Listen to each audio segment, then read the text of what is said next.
The Apollo 11 moon landing in 1969 has been the subject of one of the fiercest conspiracy theories in history.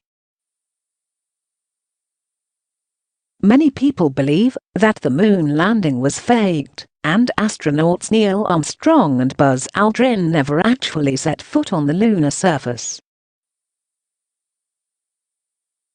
Despite scientific evidence and repeated visits to the moon, some people still refuse to believe that humankind has visited another celestial body. Now controversial author David Meade has added his voice to the crowd. Meade, famous for proclaiming the apocalypse due to collision with a mysterious planet called Nibiru, reckons that a radiation zone above the Earth prevented NASA from reaching the moon. Radiation zone. The radiation zone exists. It's called the Van Allen radiation belt, and it's something NASA had to consider during the Apollo missions. But that doesn't sway Mr. Meade. Guess what? Without nuclear protection, it appears that a biologic life form such as a human cannot pass through these belts, he told The Express. That is, of course, unless there are 6 feet of lead to shield from the radiation. The Apollo spacecraft had no such shielding. Is this the most simple way to prove that no missions went through the Van Allen belt?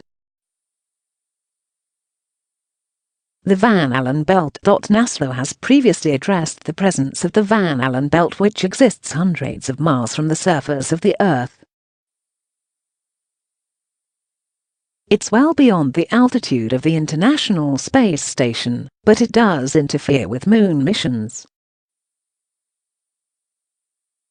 The density of the Van Allen belts is well known, from sending uncrewed probes through them, and there are hotspots you can definitely avoid, explained Gillian Scudder, an assistant professor in physics and astronomy.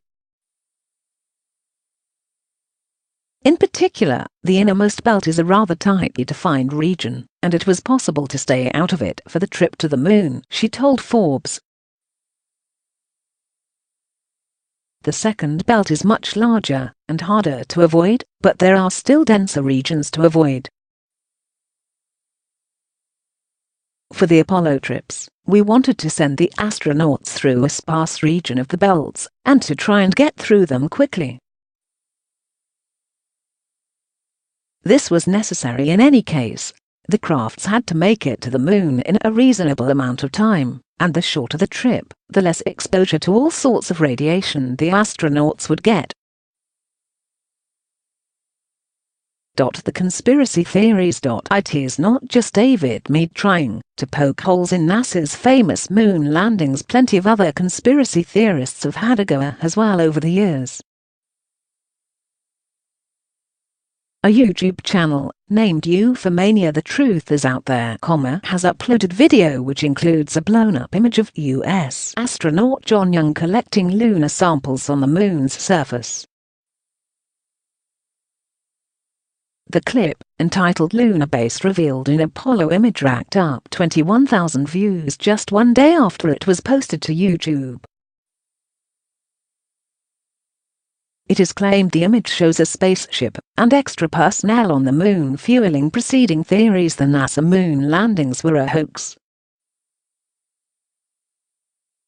Some viewers appeared convinced by the evidence put forward by theorists. One comment read, "That's because the US never went to the moon."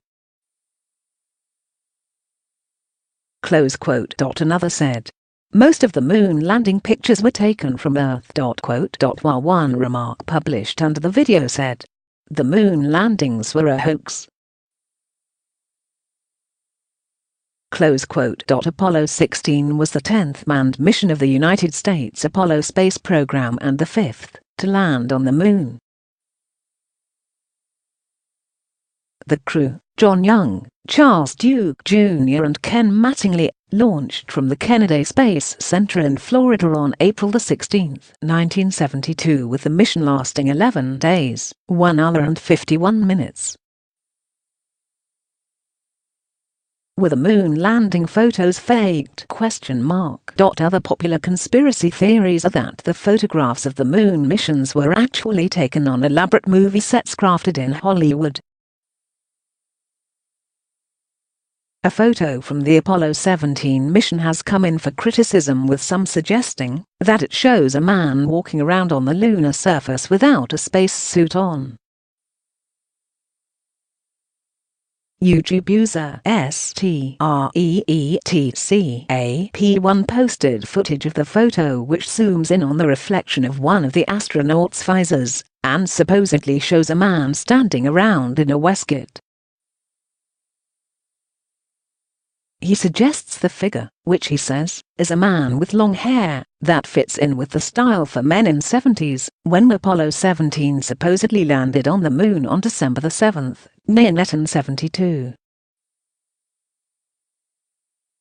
Conspiracy theorists are likely to seize on the video as proof that NASA's Apollo 17 was staged on a film set. The US was under massive pressure to prove they could put Russia to the post in its number of missions to the moon in the Cold War. And their desperation to beat them has fueled suspicions for nearly 5 decades that all their missions were faked. The proof: how NASA broadcast the landing, and while you can see photos of the moon. Despite the accusations, NASA did broadcast the landings as they happened to an audience of millions around the world. They did this by putting a special antenna on the lunar module that would be capable of broadcasting footage 384,400 kilometers back to Earth. As Popular Science explains, to free up space for a television downlink from the lunar module, NASA removed the ranging code and changed the modulation from phase to frequency. This freed up 700 kHz of bandwidth for a television downlink on the USB signal. The problem was that this wasn't enough bandwidth for the standard video camera of the day, that transmitted 525 scan lines of data at 30 frames per second at 5 MHz. Instead, NASA would need a slow scan camera optimized for a smaller format, 320 scan lines of data at 10 frames per second, that could be transmitted at just 500 kHz. What's more, the space agency has recently made 8,000 jaw-dropping photos from the Apollo missions available for the public to browse by posting them online. Called the Project Apollo Archive, the amazing pictures smashed through 10,000 likes on Facebook in less than 24 hours.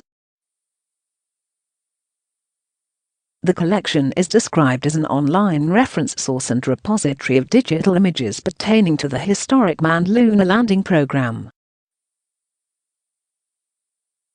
The entire set of images are available to view for free on Flick. Astronauts, including Neil Armstrong and Buzz Aldrin, can be seen aboard their Apollo crafts as well as on the lunar surface. And the pictures of the moon's surface look absolutely stunning. They were taken with Hasselblad cameras that were strapped to chests of the astronauts during the missions. Although the pictures were digitized in the years following the moon landing, it has taken hard work from a dedicated team to process them into this modern collection. Kip T, an information technology director from Lynchburg College, USA, is responsible for leading the process, which began over 10 years ago. Around 2004, Johnson Space Center began rescanning the original Apollo Hasselblad camera film magazines, and Eric Jones and I began obtaining TIFF, uncompressed, high-resolution versions of these new scans on DVD, he told the Planetary Society. These images were processed for inclusion on our websites, including adjusting color and brightness levels, and reducing the images in size to about 1000 pi dots per inch for the high-resolution versions, he said.